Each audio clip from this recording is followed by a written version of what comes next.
money, wealth, assets, opportunities even that you may lose. You must ask yourself if you love the people, because the only thing that can bind you to the people you serve is love. Ambition is not enough. I have discovered the power of kindness, and that has made me a radical optimist. That's why I stay away from politics and from religion. Countries that take unilateral action or coercive action. Actually like Pinoy personally. It's not a beauty contest who's ahead of who, but to... Once upon a time, we were all irrelevant. And I sincerely believe that there will come a time we will all return to the dark embrace of irrelevance. Martin's Man Cave.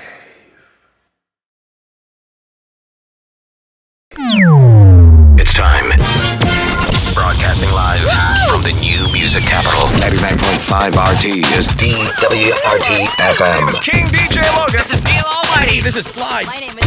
Who wants to be hot when you can be pretty hot and tasty? Because you know you're so... The DJ's hot. The music's hotter. 99.5 RT. Stop what you're doing and let's get cracking. Boys and girls, get ready for the biggest 30 across the country, baby. And we call this a playlist. Counting down the 30 most wanted, most requested songs on 99.5 Play FM with your host, Sonny. Also heard live on www.995play.fm. If you guys want to check out last week's top 3 were... This is not RT. Well, welcome to the 81st episode of Martin's Man Cave here on podcast.ph. Our guest today is Bong Aportadera. Yeah. Hey. Popularly known in the broadcast industry as Sonny B and one of the most sought after radio and television commercial voice talents in the land.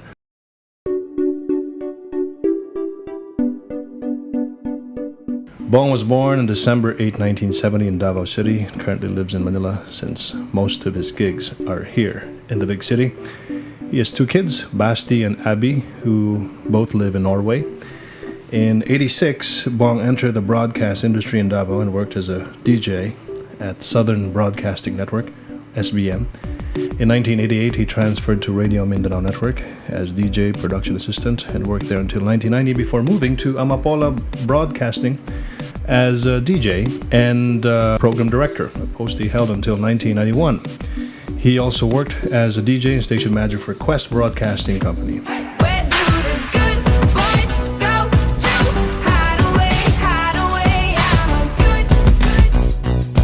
He got his moniker Sonny B when he became part of Magic 89.9 DWTM FM and worked with the Manila-based FM station from 95 to 2000.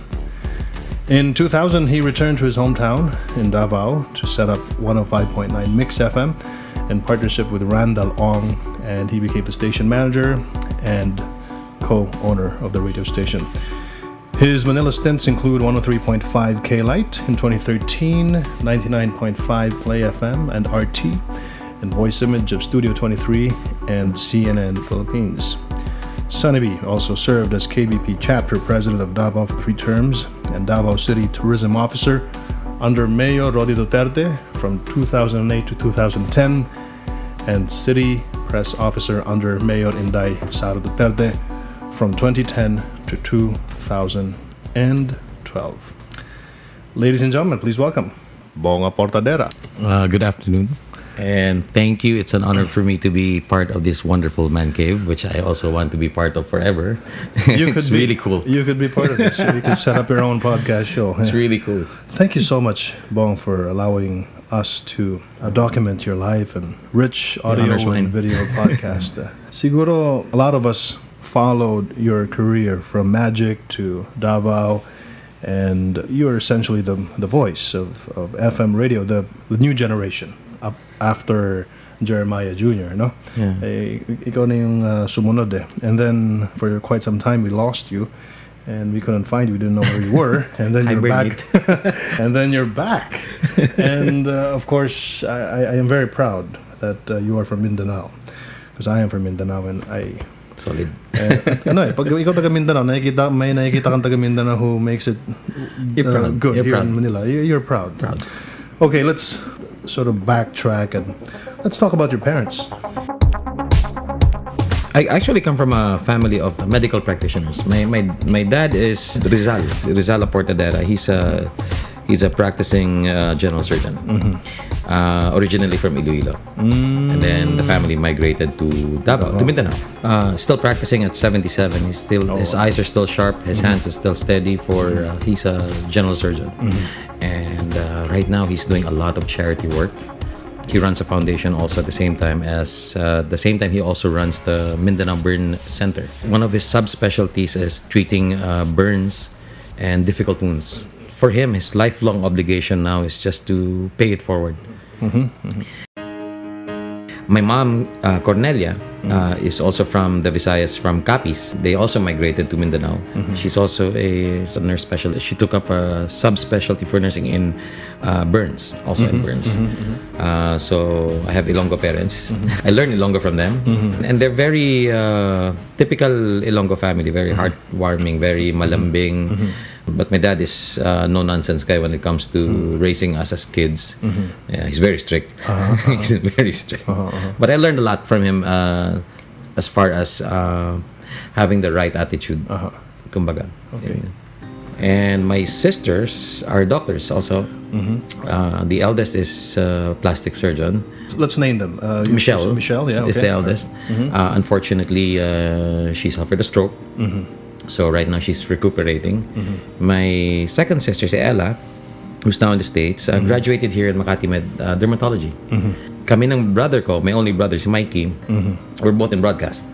Mikey is also with your network. Oh, wow. In Davao. On Davao. So he does the news there. In your that's network. right. Yeah. So si Mikey is my younger brother. Oh my God, a small world.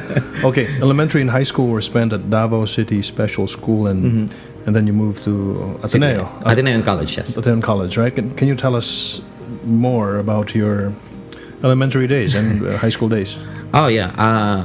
It's a very good thing you ask because that's the only thing I always remember every time somebody asks me about my career. Sabi ko, my first epiphany was I was crowned by my teacher with a lampaso for being the noisiest guy in class.